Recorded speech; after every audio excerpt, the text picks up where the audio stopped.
Howdy Moz fans, and welcome to another edition of Whiteboard Friday. Today we're going to talk a little bit about content marketing and specifically this giant myth, this misconception that exists in the content marketing field about how the practice really works. And this hurts a lot of people. This hurts people on the SEO side, hurts people who do social media, hurts people who invest in actually building the content, and it hurts teams and executives and people who plan and strategize around what content marketing can and can't achieve and how it should work. And I really came to this because I think it's been something that's been bubbling up in the world of content and inbound marketing for a long time, but I was speaking to a number of startups yesterday afternoon here in Seattle. I was talking to them about how we at Moz produce blogs and blog posts and video content like Whiteboard Friday and presentations and webinars and all of these different mediums.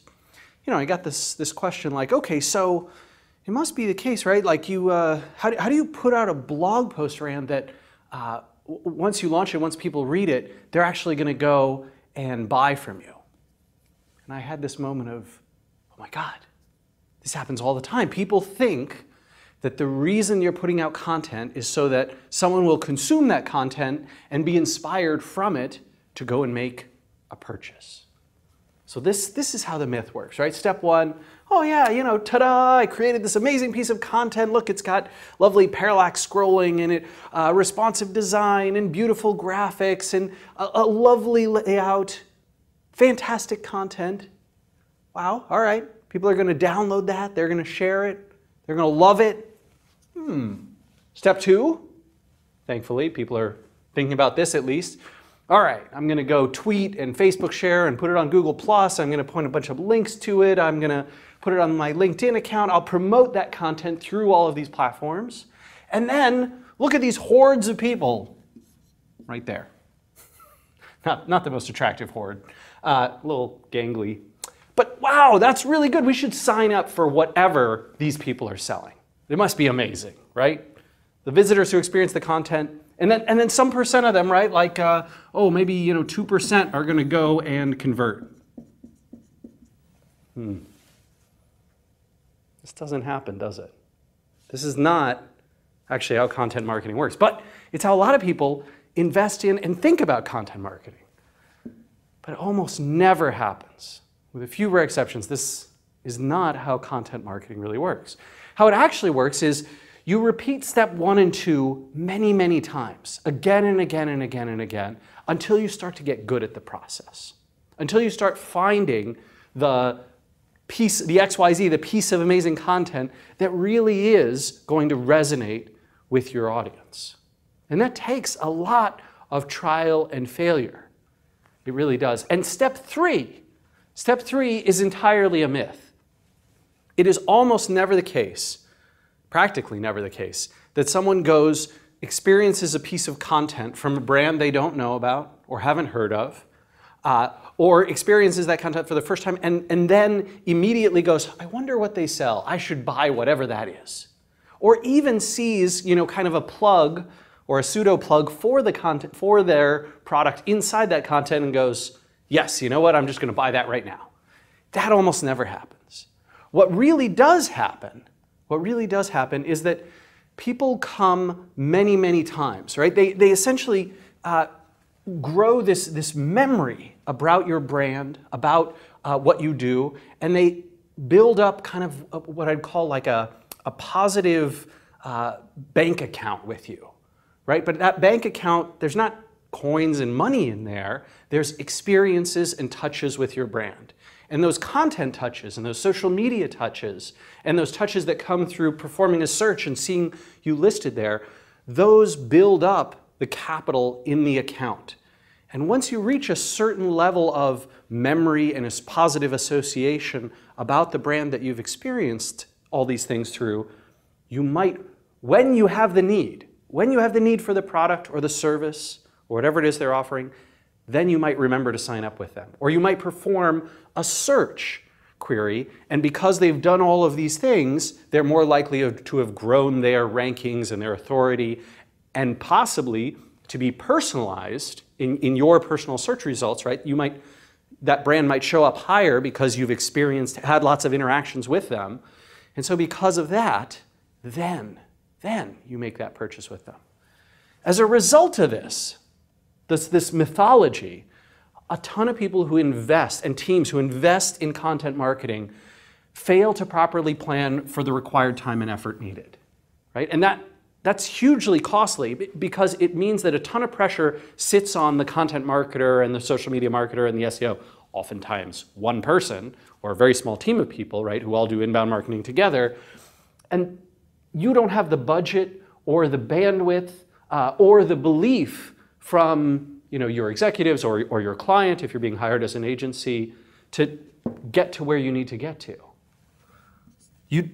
They also fail to give up. They fail to invest in the practice long enough, and they just give up too early, right? So, this doesn't work once, and a lot of the people who would have invested in content marketing for the long term are out of the game. This doesn't work 3, 4, 5 times, and a lot more. Now, in some ways, this is actually a good thing for people like you and I, because it means that we don't have nearly the competition that we would otherwise have, which is kind of a beautiful thing, right? If this stuff were easy, everyone would be doing it, the field would be saturated, and be very, very hard to compete, even harder than it already is, and it is plenty hard.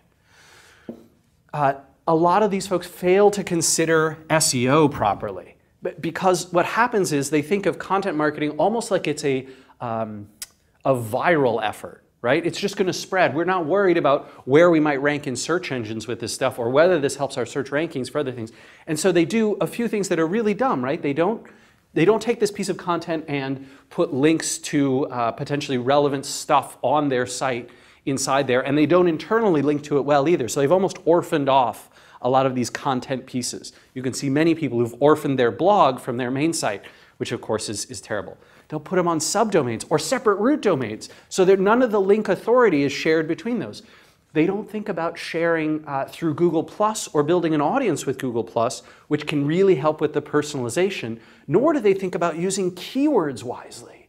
And when you don't use keywords wisely on content pieces, remember, content pieces can, because of their potential to earn links and social signals and user and usage data signals and all of these things that have primary and secondary impacts on your rankings, because they don't consider those, they don't have the opportunity to then bias the search results, right, in the personalized results, or to rank in the non-personalized results that they could have otherwise had. A lot of them fail to do the right math on content versus other forms of marketing. And so either overly optimistically, or if they've had bad experiences investing, overly pessimistically, and therefore you're not comparing things truly and honestly when you consider where to put budget, where to put people. And last but not least is many folks fail to correctly attribute conversions and assisted conversions, right? So what we know, right, about people is that the path looks like this, right? For this person here, the path might look like, visit 1, visit 2, visit 3, visit 4, and then a conversion. Actually, at Moz, did you know that it's, I think on average, 7.5 visits before someone takes a free trial? So you might be watching this Whiteboard Friday, and this is one of your first brand experiences with Moz. And on average, you're going to have 6 or 7 more visits before you might take a free trial of our software. And those might be spaced out over months. We might lose the cookie, right, through Google Analytics that actually even tracks your visit. And so there's no real way to tie it back. A lot of that investment has to be either serendipitous, or we're going to need some very fancy tracking. And Moz has used, I think we've used like Kissmetrics and Mixpanel, those kinds of things, and many other folks do as well, to try and tie together those many visits and see when does a conversion actually happen. But if you can build this, right, if you can build a system that says, gosh, people who visit one of our blog posts at least, or 2 of our blog posts at least, or watch a video from us, or take this other action, or consume this viral piece of content that we've created, are more likely to, in 4 or 5 visits from now, make a conversion with us, then you can truly track the impact of this. To me, it's a little bit like looking at a soccer team, for those of you outside the US, a football team, or a basketball team, and saying, only the person scoring the goal matters. There's no one who gave them a great pass. There's no one who assisted them in getting that basket. It's just just about the goal, the person scoring the goal. And that really minimizes the impact to the rest of the team, or in this case, the rest of the process. And so this mythology, this misconception, can be really dangerous. Hopefully, you're going to fix that with your teams and your clients, and we will see you again next week for another edition of Whiteboard Friday. Take care.